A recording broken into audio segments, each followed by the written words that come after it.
আসসালামু আলাইকুম রহমতুল্লাহি ওয়া বারাকাতুহু। মাদারীপুর এগ্রো থেকে মোহাম্মদ আরও বলছিলাম। স্ক্রিনে যে গরু ঘরটি দেখতে পাচ্ছেন সেটা হলো আমাদের গরু ঘরে। আজকে আপনাদেরকে দেখাবো আমাদের গরু ঘরে কীরকম জিনিসপত্র হয়ে থাকে, আর কি ঘাস আনা, কয়টি ঘাস লাগে, কয়টি গরুর যত্ন লাগে, কী লাগে। সবসময় গরু ঘর পরিষ্কার পরিচ্ছন্নতা থাকা ইমানের অঙ্গ। মুরব্বীরাও বলে, আল্লাহ রাসূলও বলেছেন পরিষ্কার পরিচ্ছন্ন থাকা ইমানের অঙ্গ। তার জন্য আমি ঝাড়ু দিয়ে দিলাম আমাদের গরু ঘরটি। কেননা গরু ঘরে যদি গোবর থাকে, গরুতে গোবর হাগে যেই গোবরটা থাকে সেই গোবরটা সঙ্গে সঙ্গে উঠানোর চেষ্টা করবেন। কেননা সেজন্য খুরায় লেগে থাকলে খুরায় অসুস্থ হওয়ার সম্ভাবনা থাকতে পারে। আমি একটু স্প্রে দেওয়ার চেষ্টা করছি, কেননা স্প্রেতে সব জীবাণু মশা মাছি সব যে যাবে। আর এই যে দেখছেন আমি চকে এসে পড়েছি আমাদের ঘাস কাটার জন্য। আমাদের ঘাস কলম দিনে 2 আটি ঘাস লাগে। আমি আইসা বলছি আপনাদেরকে প্রাকৃতিক দৃশ্য দেখাইতে আমি চকে আইসা পড়ছি। কেননা এই যে এটাও ক্ষেত না, আশপাশে দেখাইতেছি যারা আমাদের পাশে আছেন, যারা ক্যামেরা ধরে আছেন, আমার ক্যামেরাম্যান, তাকে দেখাইতেছি এরকম কেলা গাছ না গাইলে এরকম ফসল আইতে পারে। আপনারাও লাগাইতে পারেন গাছের মাঝখানে।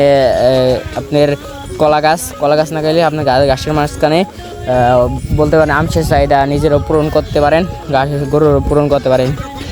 দেখতে দেখতে আমি আমার ঘাস ক্ষেতের সামনে আইসা বসছি। এখন আমি ঘাস কাটবো, পরে আমি ঘাস নেবো। এখান থেকে আমার 10 মিনিট দূরে হলো আমাদের বাড়ি। 10 মিনিট পথ লাগে বোঝা নিয়ে যাইতে। তার কারণে আমি কম ঘাস কাটবো আজকে। আর গাড়ি 2 আটি ঘাস লাগে আমার। এই দেখছেন এই পাশে দেখতে পাচ্ছিলেন ঘাস আসলো, কেননা এই ঘাস আমরা কেটে খাওয়াই ফেলেছি। দীর্ঘ 1 মাস ধরে একটা গরুরে খাওয়াইতেছি আমরা এই ঘাসটি। আর এই যে দেখছেন আমাদের ঘাস হলো প্রচণ্ড রকম মায়া লাগতেছে কাটতে। মায়া লাগলে কি হবে, কাটতেই তো হবে। আর এই যে দেখছেন গোড়া কতটুকু থোয়া, কেননা তাড়াতাড়ি বলে গেছে আমাদের ঘাসটি। আগের ভিডিওতে দেখতে পাচ্ছেন আমাদের এইটাও বলে গেছে, তারপরে থুয়ে দিয়েছিলাম 1 আটি ঘাস, যে আপনার কাটিং থুয়ে দিয়েছিলাম, এখনও থুয়ে দিয়েছে আমাদের কাটিং। আর এই যে দেখছেন এই পাশে আমি ছোটো ছোটো যে জ্বালাইছে, যেইটি আগের জ্বালানো সেইটিও দেওয়ার চেষ্টা করছি, কাটার চেষ্টা করছি। কেননা সেই গাছটি আবাদি ঘাস খাইলে গরু অনেক মজা পায়, তার কারণে আমরা আবাদি ঘাসও কাটার চেষ্টা করছি। এই যে পাটের ফসল পাশে, কারণ হলো পাটের ফসলের পাশে আগে কাটার চেষ্টা করছি, কারণ কারো ক্ষতি করা যাবে না। ঘাস যদি চকের মধ্যে লাগানো হয় কারো ক্ষতি করা যাবে না। পাটের আশপাশে যেই আবহাওয়া আছে আবহাওয়া লাগতে দেবেন, অন্য গাছটিও বলবে তাড়াতাড়ি, বুঝতে পারছেন। আর এই যে দেখছেন আমি মাথায় করে কান্দে করে আনতেছি ঘাসগুলো আমাদের বান্ধাও প্রায় হয়ে গেছে এখন আমি মাথায় নেব।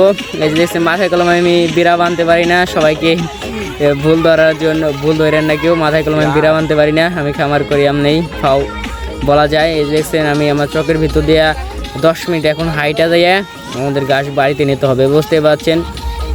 প্রচণ্ড দূর, আমার ভ্যানও নাই, কেননা আমার একটা গরুর জন্য কোনো ভ্যান দরকার নেই। এখানে ঘাস শেষ প্রায়, এখানে আর ঘাস কিনবো না, কিছু করবো না। 2.5 কাঠা করে ঘাস কিনছিলাম, প্রায় আর 10-12 দিন হতে পারে ঘাস আর হবে না।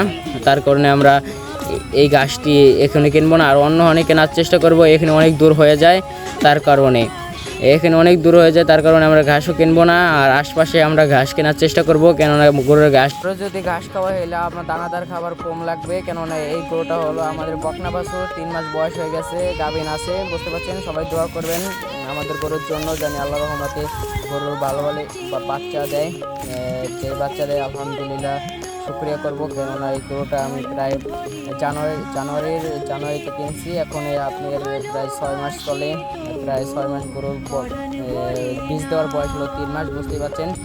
আর এই যে দেখছেন এই পাশেও আমি কেটে নিয়েছিলাম আরেক আটি, আপনারা দেখতে পাচ্ছেন। এখন ক্যামেরাম্যান কিছু আসে নাই, তার কারণে আমি একলাই নেওয়ার চেষ্টা করছি। এই দেখছেন আমাদের ওই পাশে গরু ঘর, এই যে আমি 2 আটি ঘাস আইনা এখানে থইলাম, তারপরে আমি আপনাদের দেখানোর চেষ্টা করছি 2 আটি ঘাস আমাদের দিনের লাগে। সবাইকে আসসালামু আলাইকুম রহমতুল্লাহি ওয়া বারাকাতুহু।